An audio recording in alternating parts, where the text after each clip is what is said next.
I'm constitutional attorney Katherine Henry.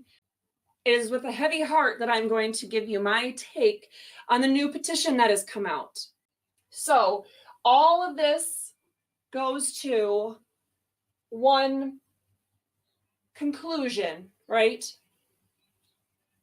If you look at the words of the current proposal by Unlock Michigan, the current proposal is to add that these mandates and doing this, they're not changing any of this language. They're still saying you can prohibit the gathering of people for any purpose. They're still saying that, well, even though the problem is that these orders have been used to violate what's even allowed, we're not going to address that issue at all. We're going to leave that language exactly as it is. And all we're going to do is make this statute exactly like the 1976 law that the governor already used to violate many of our freedoms. They're adding the language that the authority of the director to issue, revise, or enforce an emergency order under this section shall continue for up to 28 days.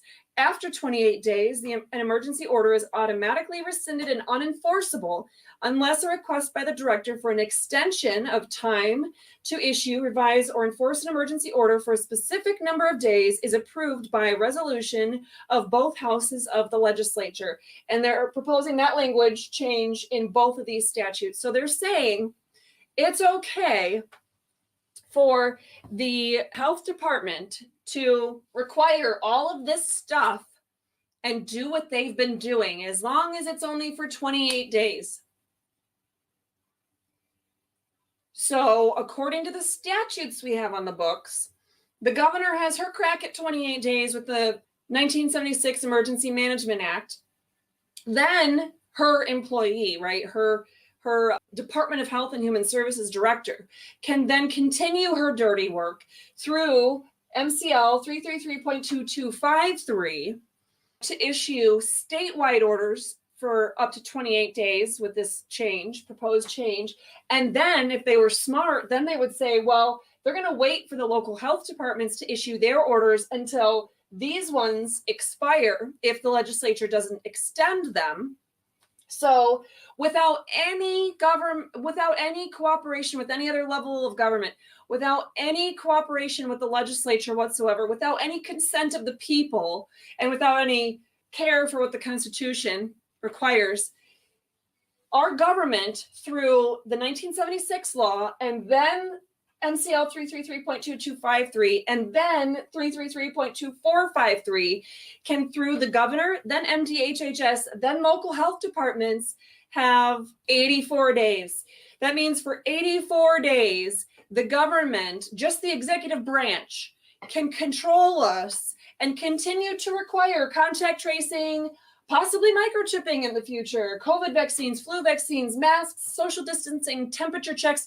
They can close down every business and every school. They can say, nope, you can't have capacity more than 2 people. Or they could just say, nope, you can't have any at all. They could say, oh, well, it's a Lowe's or a Home Depot, but you can't sell paint. It's a home improvement store, but you can't sell home improvement items, whatever, right? They could do all that crazy stuff that we've seen before. According to this new petition, this petition is saying, go ahead and do the exact same orders, but now we're going to say you have to stop at 28 days unless you have the legislature's permission. So again, the 1976 law is, which I forgot the cite to that. It's not the 10.31. It's, oh my gosh, I don't remember. Anyway, the other one, the 1976 Emergency Management Act, that one gives 28 days to the governor without any extensions from the legislature. Then state MDHHS can go do their 28 days. Then local health departments can do 28 days.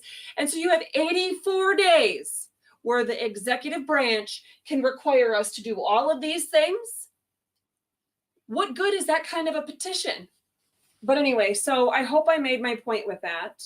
And it's a bummer because I think the people, I don't know who wrote it, but I think that some of the people involved, if you saw my video I made, you know that it's Stand Up Michigan.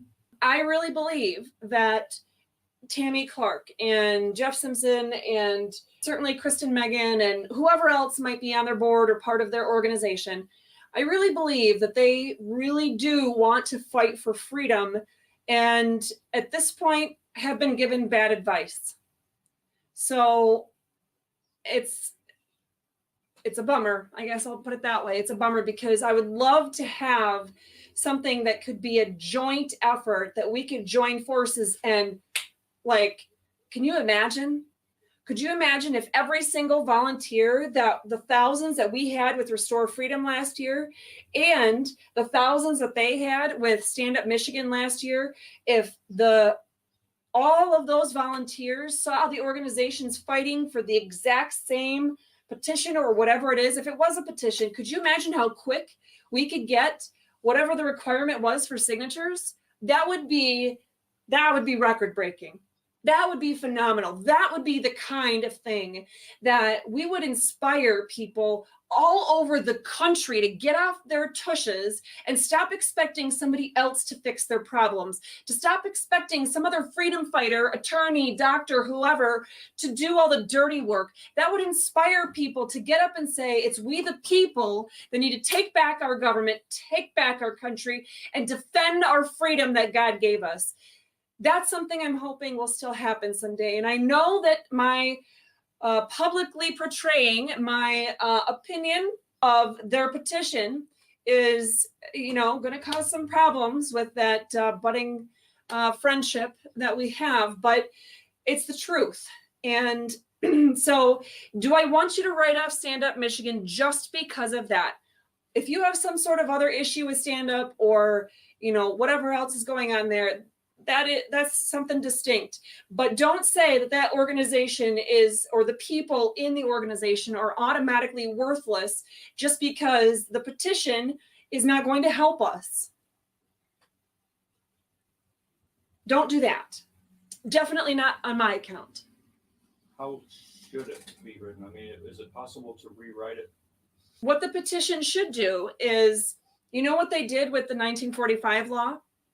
If we're going to do it just law by law, then what they should do is a petition that repeals the 1976 Emergency Management Act, takes one sentence to do that, and repeals, I would repeal the whole public health code, but to repeal these two statutes here, 333.2253 and 333.2453, there is no good ever in any situation that comes of the government having the authority to prohibit the gathering of people for any purpose, period.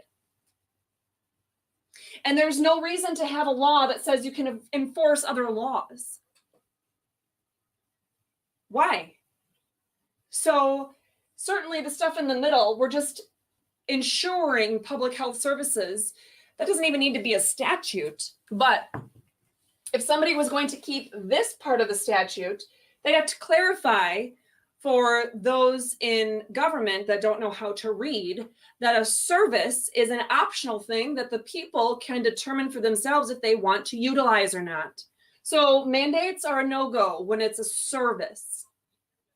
So to answer my husband's question, if I were writing that, or if I were looking for something to sign, I would love to see a petition that took a sentence to get rid of the 1976 law, just like they did with the 1945 law, to get rid of 333.2253, to get rid of 333.2453, get rid of them. They are not needed at all. It's as simple as that. I'm going to leave you with one thing that we talked about at the beginning of this video. When you're on any kind of property open to the general public, can you receive a lawfully issued trespass citation? Can you be arrested for trespassing? Well, the answer is no matter what state you're in, because the U.S. Supreme Court clarified that many years ago. You have rights. You don't have to prove that God gave you rights, but the government does have to prove that they were given authority, lawful and constitutional authority, if they want to do anything. The government does not have any rights of their own. unless the Constitution gives them that authority. So don't feel like you have to find the specific constitutional provision that allows you to breathe fresh air without a mask, or not have an injection of an experimental drug just to maintain your employment. You have those rights that are given to you by God and guaranteed to be protected by Article 1, Section 23 of our state constitution, and the 9th Amendment to our US Constitution. So, a couple of things. Number one, somebody's asking me to write a brief that talks about all this. So I guess with the purpose of hoping that Stand Up Michigan or Unlock Michigan is going to reword their petition. My guess is that they don't really care what my position is on it, no matter what I say. And I don't have the time to do that. I at least owe it to you guys to give you the information that I know is there. Just like at the beginning of their petition, the first go round, when they wanted to get rid of the 1945 law.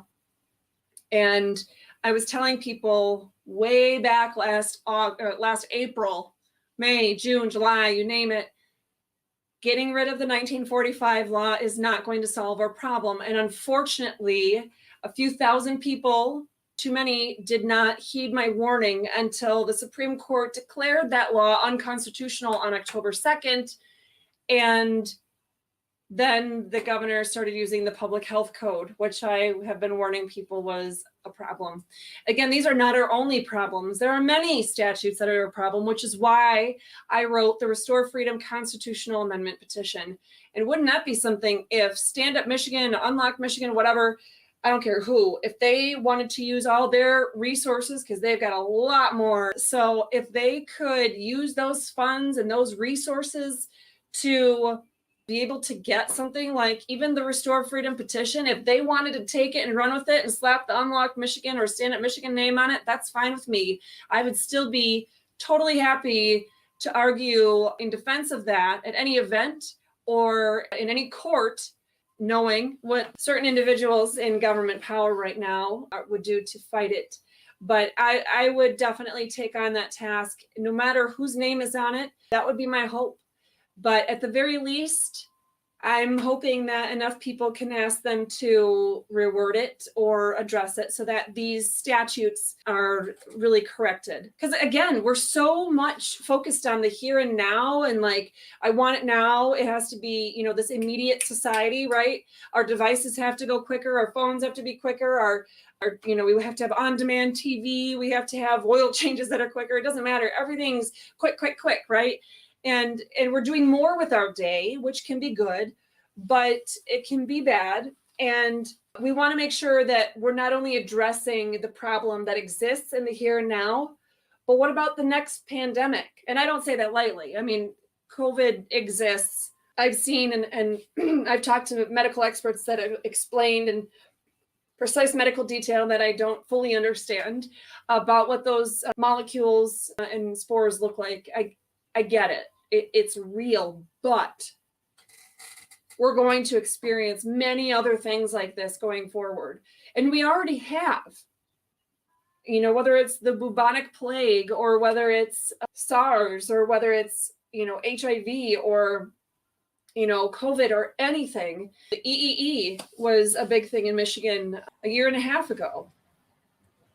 No matter what it is, we need to make sure that these statutes and that 1976 Emergency Management Act cannot be used again to control the people here in Michigan. So that's my 2 cents.